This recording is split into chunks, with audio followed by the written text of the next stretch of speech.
TDP అధినేత చంద్రబాబు నేడు రేపు వివిధ జిల్లాల్లో పర్యటించనున్నారు.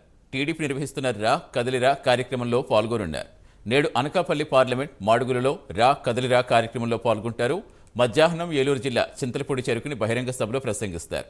ఇక రేపు చిత్తూరు జిల్లాకు వెళ్తారు చంద్రబాబు. గంగాధర నెల్లూరు మండలం రామనాయుడుపల్లిలో ఏర్పాటు చేసిన బహిరంగ సభలో ప్రసంగిస్తారు. పూర్తి సమాచారం ఇచ్చేందుకు మా కరెస్పాండెంట్ రవికృష్ణ జనవుతున్నారు.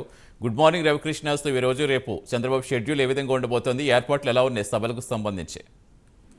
అంటే సతీష్, కొంత విరామం తర్వాత అంటే ముఖ్యంగా కూడా ఒక వారం రోజులు గ్యాప్ వచ్చిందని చెప్పుకోవాలి. రా కదిలరా ప్రోగ్రామ్స్ ఏదైతే ఉందో అది కంటిన్యూస్ గా జరుగుతాయని మనకి చెప్పడం జరిగింది. కానీ ఈ ఏదైతే ఎన్నికలకు సంబంధించిన ముఖ్యంగా సీట్లకు సంబంధించి సర్దుబాటు జరుగుతున్నటువంటి తరుణంలో వారం రోజులు హైదరాబాద్ లో ఉండి గ్యాప్ తీసుకోవడం జరిగింది. ఈ సందర్భంగా కూడా పవన్ కళ్యాణ్ తో భేటీ అయినట్లుగా కూడా మనకి తెలుస్తుంది. అంటే భేటీ అంటే పర్సనల్ గా భేటీ అనేది కాకుండా కూడా ఫోన్ లో మాట్లాడుతున్నారా తదితర అదే విధంగా కూడా వీడియో కాల్స్ ద్వారా కూడా ఇది సీట్లకు సంబంధించి సర్దుబాటు కొలుక్కు వచ్చినటువంటి నేపథ్యంలో తిరిగి రా కదిలరా ప్రోగ్రామ్స్ ఈ రోజు నుంచి కూడా ప్రారంభమవుతున్నాయి. ఈ రోజు నుంచి 2 రోజుల పాటు కూడా ఈ 3 పార్లమెంట్ పరిధిలో ఈ కార్యక్రమం నిర్వహించడం జరుగుతుంది. ఈ రోజు అయితే అనకాపల్లికి సంబంధించి అనకాపల్లికి పార్లమెంట్ కి సంబంధించి ఈ మడుగులలో, అదే విధంగా కూడా ఏలూరుకి సంబంధించి చింతలపూడికి లో కూడా ఈ రా కదిలరా ప్రోగ్రామ్ జరుగుతూ ఉంది. చింతలపూడిలో అయితే బహిరంగ సభ ఉన్నట్లుగా కూడా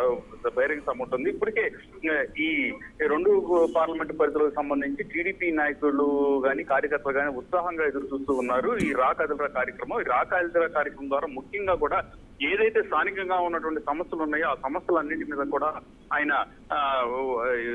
ఈ సమావేశంలో ప్రస్తావిస్తున్నటువంటి పరిస్థితి అయితే కనపడుతుంది. అదే విధంగా కూడా తాను ప్రజలకి ఏం చేస్తాను, అధికారంలోకి వస్తే ఏం చేయగలుగుతాము, ఉమ్మడి ప్రభుత్వం అదే విధంగా జనసేన టీడీపీకి సంబంధించిన ఉమ్మడి ప్రభుత్వం కనుక అధికారంలోకి వచ్చినట్లయితే ప్రజలకు ఏ విధంగా మేలు చేస్తాము, గతంలో ప్రభుత్వంలో ప్రస్తుతం ఉన్న ప్రభుత్వంలో ఏ విధంగా ప్రజల్ని హామీలతో మోసపరిచారు అనేటువంటి అంశాలు తదితర అంశాలన్నింటినీ కూడా చెప్పేటువంటి పరిస్థితి అయితే ఉన్నటువంటి నేపథ్యంలో అన్ని వైపుల నుంచి కూడా ముఖ్యంగా అన్ని సెక్షన్ ఆఫ్ పీపుల్స్ నుంచి కూడా ఈ రా కదిలరా ప్రోగ్రామ్స్ కి విశేష స్పందన లభిస్తుందని చెప్పుకోవచ్చు. రేపైతే మాత్రం నెల్లూరు జిల్లాకు సంబంధించి చిత్తూరు జిల్లాకు సంబంధించి జీడి మాడుగులలో ఈ మరొక సభ జరుగుతూ ఉంది. ఈ నేపథ్యంలోనే మొత్తం ఈ చిత్తూరుకు సంబంధించి ఇటు పక్కన ఇక్కడ చంద్రపూడి గాని ఇక్కడ జరుగుతున్నటువంటి ప్రోగ్రామ్స్ ఏవి ఉన్నాయి దానికి సంబంధించి మాట ఏర్పాట్లు అయితే పెద్ద ఎత్తున జరుగుతున్నట్లు కూడా తెలుస్తూ ఉంది.